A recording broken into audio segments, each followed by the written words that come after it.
खरं म्हणून गेलं तर महाराष्ट्राकरता ही फार दुर्दैवी घटना आहे. महाराष्ट्राचा खरा दादा आणि बारामतीचा किल्लेदार, वक्तशीरपणाचा माणूस, अजात शत्रू आपल्यातून हिरावून गेलेला आहे. खरं म्हणाल ते महाराष्ट्राचं फार मोठं नुकसान आहे. ते कोणत्या पक्षाचे होते पेक्षा ते सगळ्यांचे दादा होते. सभागृहामधलं त्यांचं शिस्त पद्धतीनं वागणं, कोणाशीही बोललं तर 5 मिनिटांमध्ये ते रागवणं, विसरणं आणि सगळ्यांवर प्रेम करणं, विकास हाच त्यांच्या मनातला ध्यास होता. आज महाराष्ट्राला ही फार मोठी पोकळी निर्माण झालेली आहे. ही पोकळी कधी न भरून निघणारी आहे.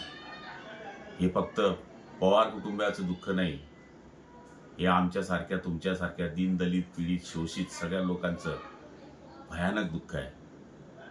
अशा आमच्या लाडक्या दादाला श्रद्धांजली अर्पण करत असताना मन हेलावतंय की ज्याने सगळ्यांना न्याय दिला त्याला परमेश्वराने का न्याय दिला नाही, हे माझं परमेश्वराकडे मागणं आहे. पण असो, झालेली घटना ही सत्य आहे असं मी मानतो आणि ते आपण पाहिलेलं आहे. अशा आमच्या दादाला जळगाव जिल्ह्याच्या वतीनं मी भावपूर्ण आदरांजली अर्पण करतो. ओम शांती.